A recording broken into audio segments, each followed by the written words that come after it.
Tama ka na posibleng ngang mahulog talaga ako sa kanya. Ha? Anong ibig mong sabihin? Ang tanga ko. Kung kailan wala na yung tao, tsaka ako naman hahanap-hanapin.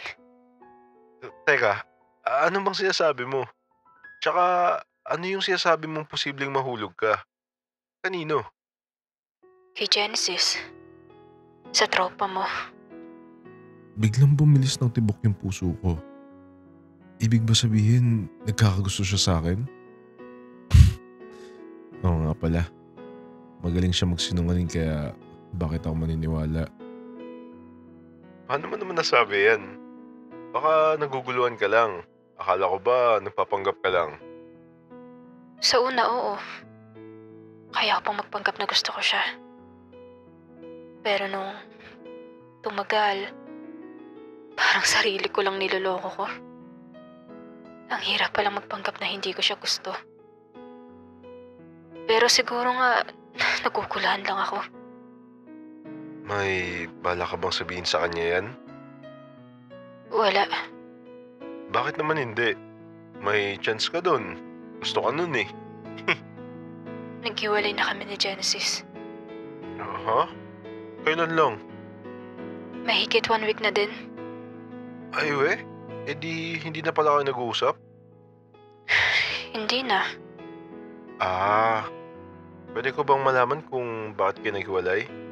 Pero ayos lang naman kung hindi mo sagutin. Kasalanan ko. Pinahiya ko siya. Pinahiya? Pinagsigawan ko na cheater siya. Nakikinig lang ako habang nagkukwento siya. Gusto ko kasi marinig yung side niya. Baka sakali magbago patingin ko sa kanya. That time kasi, birthday ko. Wait, birthday niya?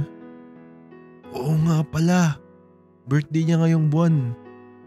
Bakit ko nga ba nakalimutan yun? Gusto ko lang sana siya hayain makipag-date para i-celebrate ang birthday ko. Sa sobrang excited, inantay ko siya sa main gate nun. Pero di ko alam. Parang nasaktan ako nung makita ko silang magkasama ni Grace. Aaminin ko nagsiselos ako. Hindi ko na napigilan ang sarili ko at nagawa kong ipahiya siya kahit na alam kong mali. Nagpadala ako sa emosyon ko na sana pinigilan ko. Ngayon nagsisisi ako sa ginawa ko. Gusto kong humingi ng tawad sa kanya pero natatakot ako sa sasabihin niya. Sa tuwing nakikita ko siya, gusto kong lumuhod sa harap niya para humingi ng tawad. Gusto ko siyang kausapin pero nahihiya ako. Sa ginawa ko sa kanya, tingin mo ba mapapatawad niya pa ako? Bakit hindi mo subukan? Wala naman mawawala kung susubukan mo. Hindi ka naman matitiis ni Genesis. Kilala ko yun. Tahimik lang siya sa kabilang linya. Susubukan niya kaya? Kaya ba ibaba pride niya para sa akin? Ini-imagine ko pa lang na gagawin niya parang imposible na eh. Anong ginawa mo sa loob ng 1 linggo na wala siya? Nagkulong lang sa kwarto. Tsaka yung sinabi ko na busy ako, hindi totoo yun. Wala lang talaga akong gana. Dahil ba kay Genesis? Oo. Namimiss ko na siya. Maniniwala ba ako? Ang hirap kasi maniwala since hindi ko nakikita yung reaction ng mukha niya. Malay mo, pinipigilan niyang tumawa habang sinasabi niya yun. Kasi doon naman siya magaling eh. Ang magpanggap.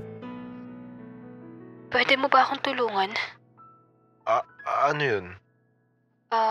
Tulungan mo naman ako makausap si Genesis oh. Magkaklase na nga kami, hindi niya pa ako kausapin. Ay, siguro gusto niya lang lalong mapalapit kay Genesis. Ano ko naman gagawin yun? Tawagan mo siya ngayon tapos kamustahin mo siya about sa amin. For sure mag-open up yun sa'yo. Tapos iparinig mo sa akin pero huwag mong sasabihin na kausap mo ko ah. Gusto mo marinig yung sasabihin niya? Oo, Bakit? gusto ko lang marinig kung may pag-asa pa akong magkaayos kami. Then, dun ko siya kakausapin. Sige. Tatawagan ko siya para sa'yo. Paano ko naman magagawa yun? Hahatiin ko ba sarili ko sa dalawa? Wait, tawagan ko lang ulit. Naku, hindi siya sumasagot eh. Paano kaya yan? Tawagan mo lang, baka sagutin niya. Kaso, naka 12 missed call na ako, hindi niya pa rin sinasagot. Ganun. Sige, hayaan mo na. Baba ko muna yung call ah. Tawag ako ni mama eh. Thank you ah. Sige. Thank you din. Nakatulala lang ako at hindi ako makapaniwala sa narinig ko. Parang ibang ayaw yung nakausap ko. Ramdam ko na seryoso siya, pero parang meron sa loob ko na ayaw ko siyang paniwalaan. Masakit pa din sa akin kahit nakalipas na yung mga araw. Aaminin ko na parang nagkaroon ng pag-asa na magkabalikan kami dahil sa sinabi niya. Sana nga totoo yung mga sinabi niya. Dahil sawang-sawa na ako sa kasinungalingan. Dumating yung prof namin at nagkaroon kami ng groupings. Pero sadyang mapaglaro ang tadhana at sa dami ng classmate ko, si Ira ang naging kagrupo ko. 5 kami magkakagrupo. Tahimik lang ako habang nagdi-discuss yung magiging leader namin. Ako na yung mag-report. Ikaw, Jenny at Kaloy. Kayong dalawa sa Manila paper. Kayo na din bahala magsulat. Si Ira at si Genesis na bahala sa research. Okay lang ba sa inyo yon? Bakit kami? Pwede naman kami dalawa ni Jenny ang magkasama. Siya palalayo. Ano yung sinabi niya sa akin kahapon lang? Kala ko ba gusto niya ako makausap? Ayoko din naman talaga siya makagrupo. At mas lalong ayoko makasama siya sa research na gagawin namin. Wala kami magagawa kundi magtulungan. Sana makisama na lang siya. Magkatabi kami ngayon ng upuan. At walang nakikibuan sa amin. Ako nang gagawa ng research. Sabihin ko na lang na dalawa tayong gumawa. Tayong dalawa ang inatasan, kaya tayong dalawa ang gagawa. Tumango na lang ako bilang sagot. Lumipas ang ilang oras at pumunta kami ni Ira sa library. Wala gaanong tao, buti na lang. Nang makarating kami sa library, naupo kami sa isang tabi. Magkaharap kami at nilabas niya yung laptop niya. Sabay nagpipindot siya doon. Ako naman, hindi ko alam yung gagawin kaya kinuha ko na lang yung phone ko. Grabe yung awkwardness na namamagitan sa aming dalawa. Hindi talaga makapag-focus sa gagawin ko. Buti pa siya. Parang wala lang sa kanya na nandito ako kasama niya. Mas pabor pa sa akin gumawa mag-isa eh.